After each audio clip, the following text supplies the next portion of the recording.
Rio, j'ai 32 ans. Je suis née en France, j'ai vécu pas mal de temps en Espagne et ça fait quelques années que je suis arrivée en Suisse. Je suis correspondante de nuit.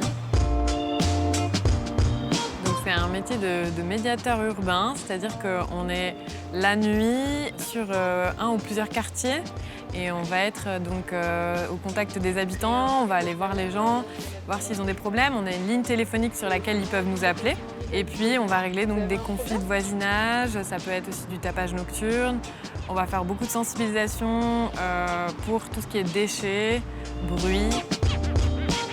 J'ai choisi ce métier parce que je trouve ça chouette qu'il y ait une alternative quand il y a des conflits, que ce soit des conflits de voisinage, des conflits sur l'espace public, qu'on puisse aider les gens à trouver des solutions avec le dialogue. J'ai travaillé beaucoup dans le milieu associatif. J'ai travaillé pour un centre de jour qui accueillait des SDF. Ensuite, j'ai aussi créé avec d'autres personnes une banque alimentaire pendant la période du Covid. Et puis toutes ces expériences mises bout à bout m'ont permis de devenir correspondante de nuit, d'abord pour une autre commune, puis pour la ville de Genève. On commence à 18 h avec son binôme, on se change, on met nos vêtements donc, de correspondant de nuit.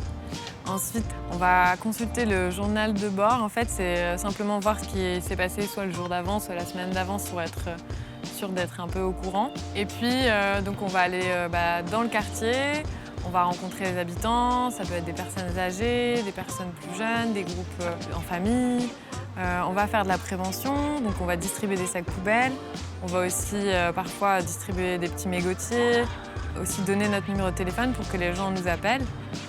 Donc distribuer des flyers avec notre numéro. Et tout ça jusqu'à 2 h du matin. Pour citer un événement, on a rencontré un groupe de personnes âgées il n'y a pas très longtemps dans un parc à une heure assez tardive. On a bien parlé avec eux, on a eu un très bon contact dès le début et puis en fait ils se sont vraiment livrés à nous, ils nous ont raconté un peu leur vie et leur vie dans le quartier. Et c'était vraiment très émouvant, on en est venu vraiment à échanger des choses assez intimes et ça c'était vraiment une belle rencontre.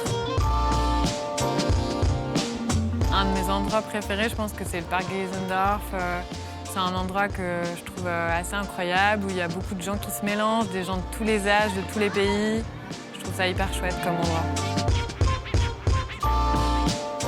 De ne pas hésiter à sortir et à profiter de Genève et des quartiers, d'utiliser les parcs, le quartier, de ne pas hésiter à aller à la rencontre des autres habitants, de toujours essayer de respecter les autres et voilà, de profiter de la vie.